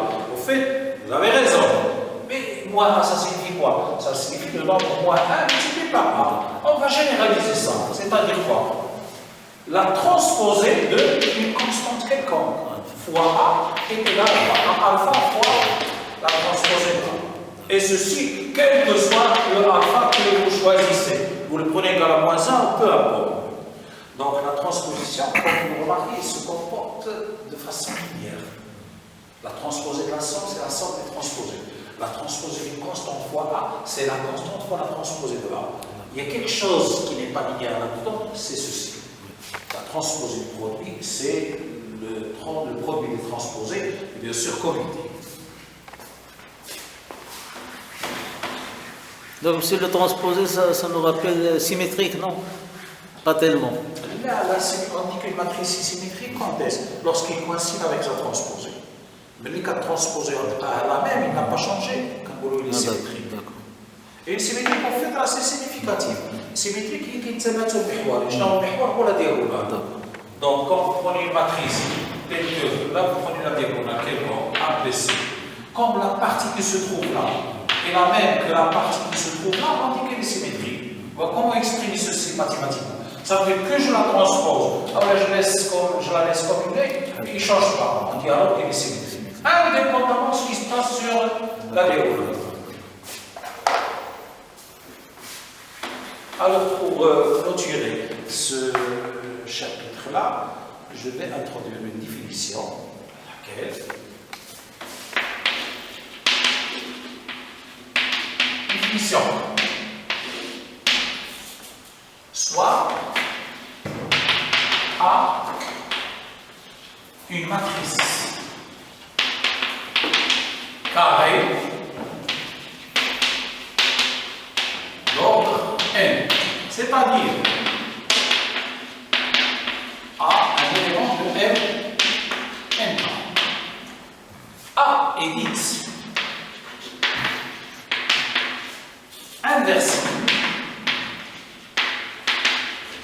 Omnes, s'il existe une matrice B de même ordre, c'est-à-dire elle aussi, il a n colonne, tel que quoi?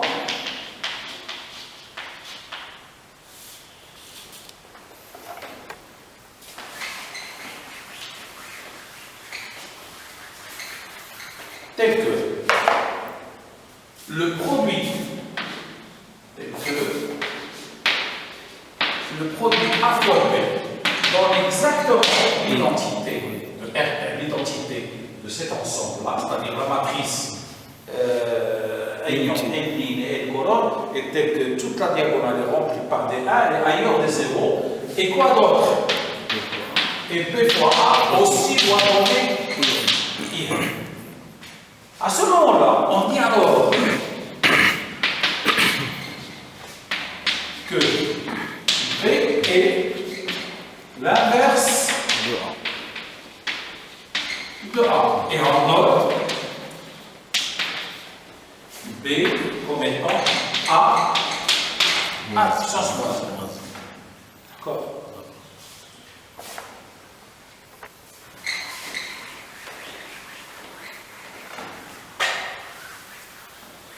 Exemple.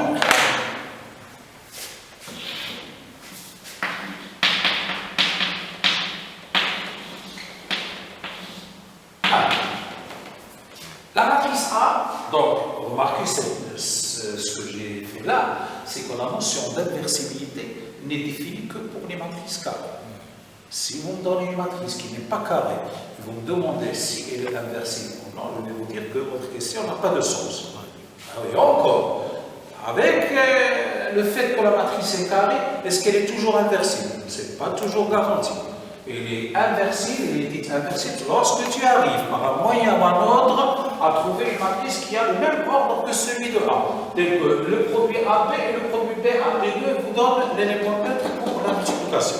Rappelez, on avait dit que la matrice unité c'était l'élément neutre pour la multiplication. Alors, pour le moment, on n'a pas assez d'outils. pour tester si une matrice est inversible ou non, on a juste la définition. On va utiliser la définition pour voir un petit peu si une matrice est inversible ou non.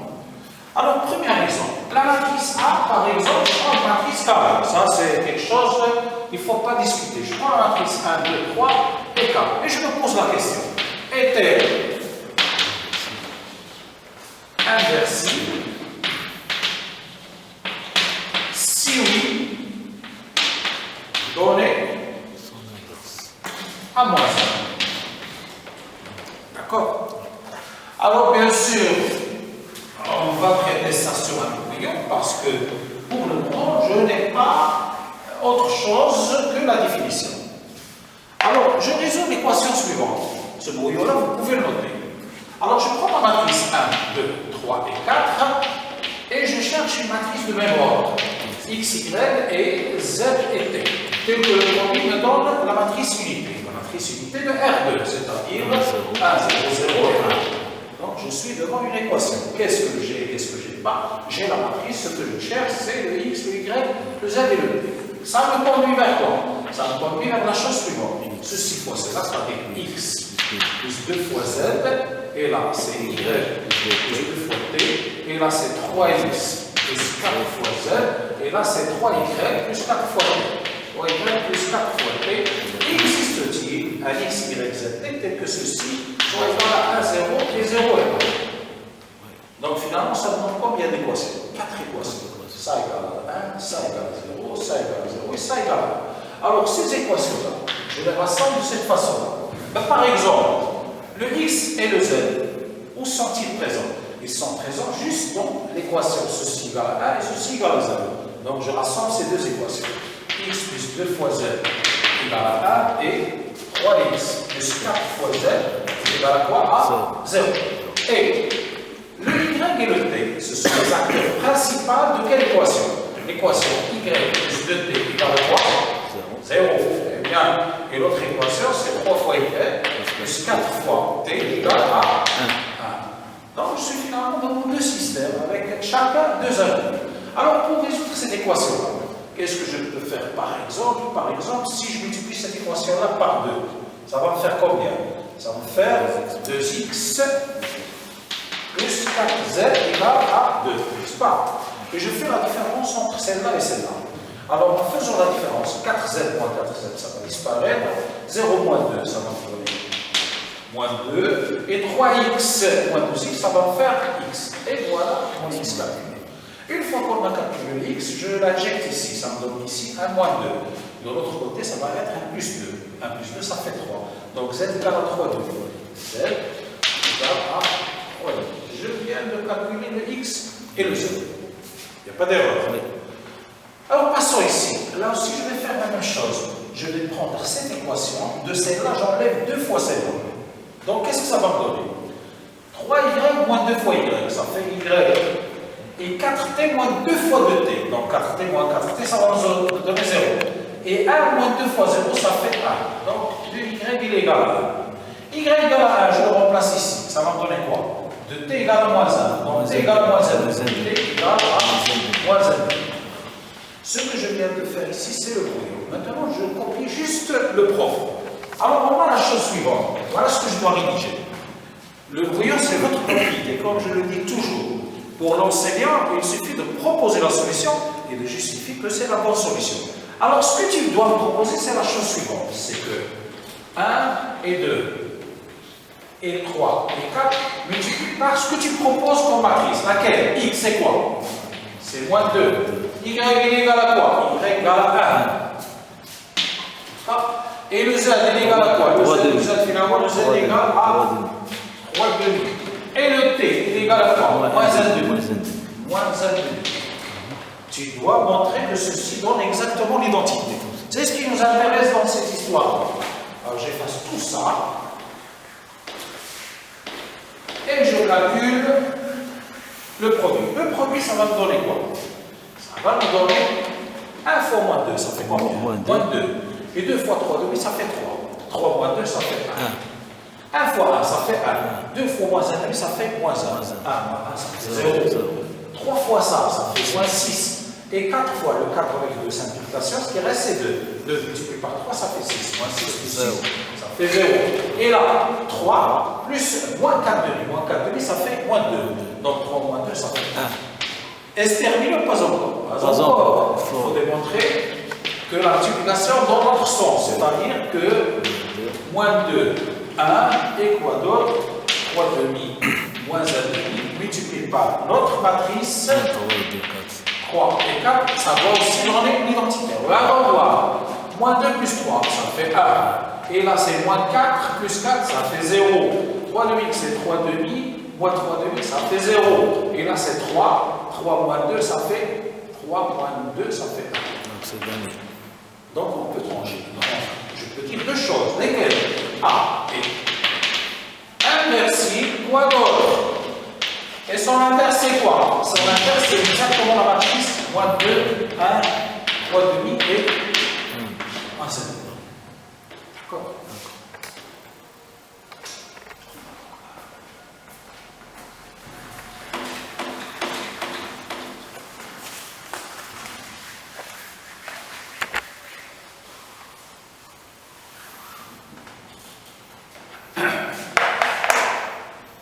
Alors bien sûr, un seul exemple est insuffisant pour assimiler cette notion-là. Ce que je vous demande de faire, c'est chez vous, prenez des matrices carrées, vous pouvez prendre des matrices d'ordre 2, des matrices d'ordre 3, des matrices d'ordre 4, et amusez-vous à voir s'ils sont inversibles ou non.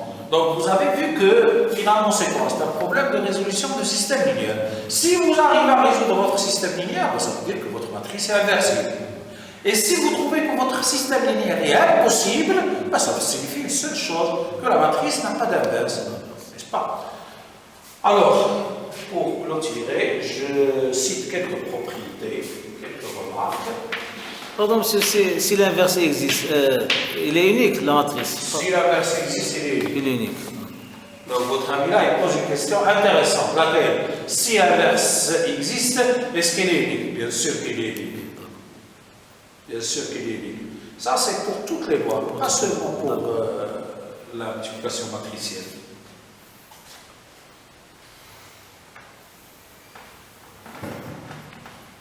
Alors, remarque, si, première remarque, si A est inversible, alors, l'inverse de l'inverse, c'est lequel? C'est A, c'est lui-même. Lui-même. Deuxièmement, si A et B sont deux matrices,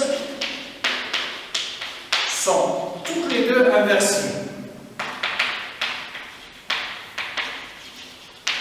Alors, question, est-ce que la somme est inversible? Pas obligatoire. Pas obligatoire. Oui. Parfois il est inversible. Oui. Mais le produit est inversible. Inversible, oui. Et quel est l'inverse du produit? B moins 1, A moins 1. Eh bien. Alors, A plus B n'est pas forcément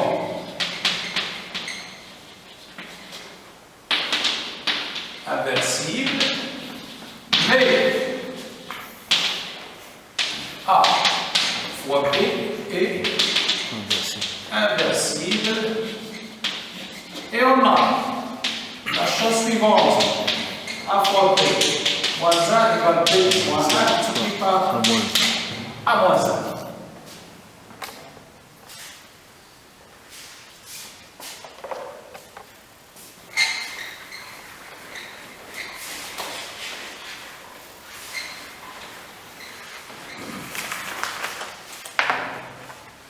Deuxièmement, troisièmement, si A est inversible et alpha appartient à K étoile. Qu'est-ce que je veux dire par alpha appartenant à K étoile? Est-il constant? Non. Non, nul. Alors, question, est-ce que alpha A moins 1, est-ce que alpha A est inversible? Il est inversible. Et son inverse c'est lequel? A moins 1 fois alpha. C'est 1 sur alpha Ah, à moins 1. d'accord. Et j'inverse ça de Ah, alpha. d'accord. Ouais. D'accord. Oui. Quatrièmement, si A est inversible, alors, transposé de A, est-ce qu'elle est inversible? Elle est inversible. Et voilà la question naturelle à poser. Monsieur, je vous crois, elle est inversible. Quel est son inverse? Elle est inversible et on a la chose suivante. Laquelle? L'inverse de la transposée. Voilà. C'est le transposé de l'inverse. C'est la transposée de l'inverse. D'accord.